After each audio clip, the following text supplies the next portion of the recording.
धनौरा गांव में मोहन नाम का एक गरीब मछुआरा रहता था। वो अपनी पत्नी राधा, बूढ़ी माँ सरस्वती अम्मा और 2 छोटे बच्चों के साथ एक कच्चे से घर में रहता था।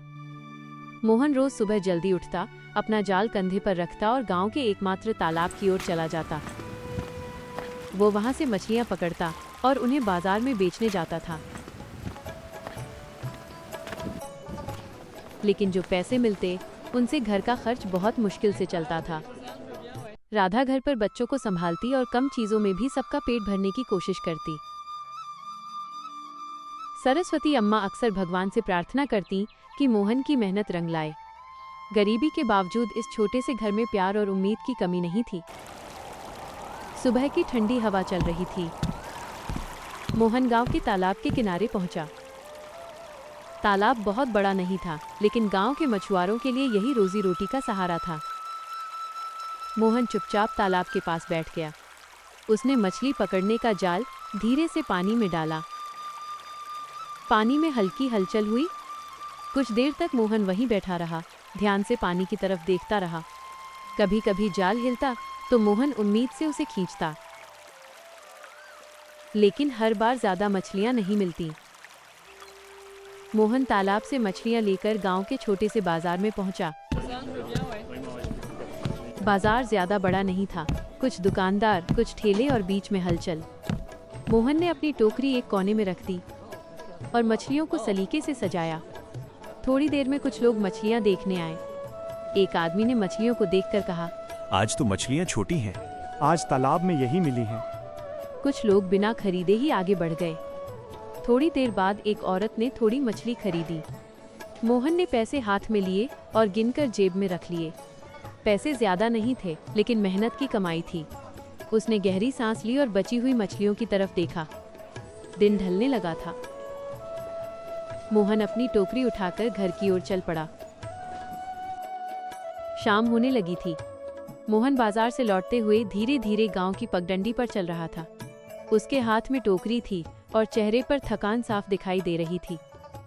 घर पहुंचते ही बच्चे दौड़कर उसके पास आए। पिताजी आ गए। बच्चों की आवाज से घर में थोड़ी रौनक आ गई। राधा ने मोहन से टोकरी ली और अंदर रख दी।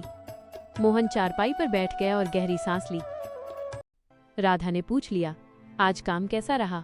मोहन ने हल्की मुस्कान के साथ कहा, जितना भगवान ने दिया उतना मिल गया। सरस्वती अम्मा ने पास आकर कहा, मेहनत कभी बेकार नहीं जाती बेटा। घर में चूल्हा जल रहा था। सादा सा खाना तैयार था। सब लोग साथ बैठकर खाना खाने लगे। थोड़ा खाना था, लेकिन साथ होने की खुशी ज्यादा थी। रात धीरे धीरे घर पर उतर आई। अगली सुबह धनौरा गांव में फिर से सूरज निकल आया। मोहन का कच्चा घर हल्की धूप में नहा रहा था। घर के अंदर सरस्वती अम्मा उठकर भगवान के सामने दिया जला रही थी। राधा चूल्हे के पास सुबह का काम कर रही थी। मोहन बाहर आंगन में बैठा अपना मछली पकड़ने का जाल देख रहा था।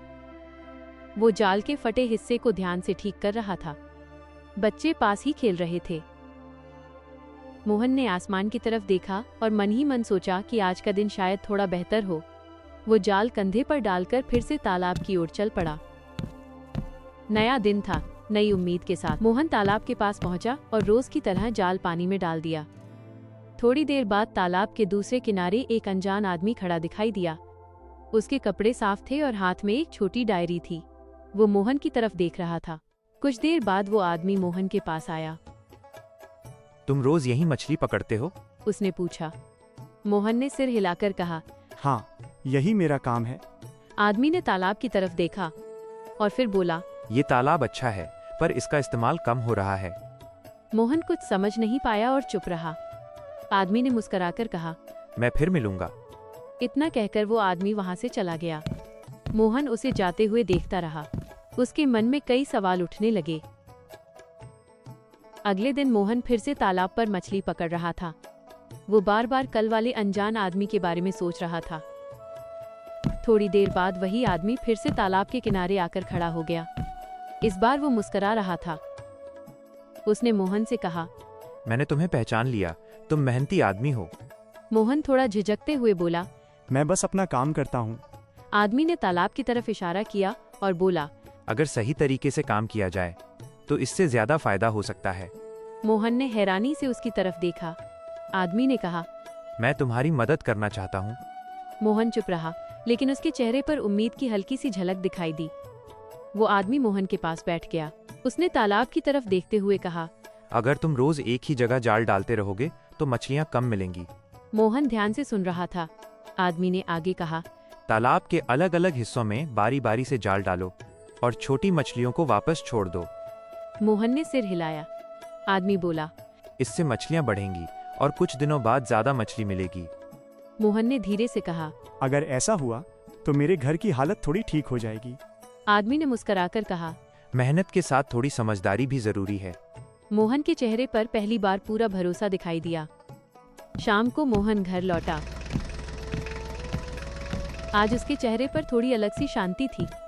राधा ने उसे देखते ही पूछा, आज कुछ अलग लग रहे हो? मोहन चारपाई पर बैठ गया और धीरे धीरे बोला, आज तालाब पर एक आदमी मिला था। राधा और सरस्वती अम्मा ध्यान से सुनने लगीं। मोहन ने कहा, उसने बताया कि अगर समझदारी से काम किया जाए तो मछलियाँ ज्यादा मिल सकती हैं। सरस्वती अम्मा ने कहा। अच्छी बात है बेटा, ज्ञान हमेशा काम आता है। राधा ने हल्की उम्मीद के साथ कहा, अगर थोड़ा फायदा बढ़े तो बच्चों के लिए भी अच्छा होगा। मोहन ने सिर हिलाया। कुछ दिन बीत गए। मोहन अब तालाब के अलग अलग हिस्सों में जाल डालने लगा था। वो छोटी मछलियों को ध्यान से वापस पानी में छोड़ देता। धीरे धीरे जाल में पहले से थोड़ी ज्यादा मछलियां आने लगीं। मोहन के चेहरे पर हल्की मुस्कान रहने लगी। एक दिन बाजार में उसकी मछलियां पहले से जल्दी बिक गईं। घर लौटते समय उसने थोड़ा ज्यादा सामान खरीदा। घर पहुंचकर उसने राधा को बताया। राधा के चेहरे पर खुशी साफ दिखाई दी। सरस्वती अम्मा ने कहा, मेहनत और समझदारी दोनों साथ हों तो रास्ता जरूर खुलता है। उस रात घर में सुकून था। अब मोहन हर सुबह पहले से ज्यादा उत्साह के साथ उठने लगा। तालाब जाते समय उसके कदमों में झिझक नहीं थी। वो जान गया था कि सिर्फ मेहनत नहीं, समझदारी भी जरूरी है। बाजार में लोग अब उसे पहचानने लगे थे।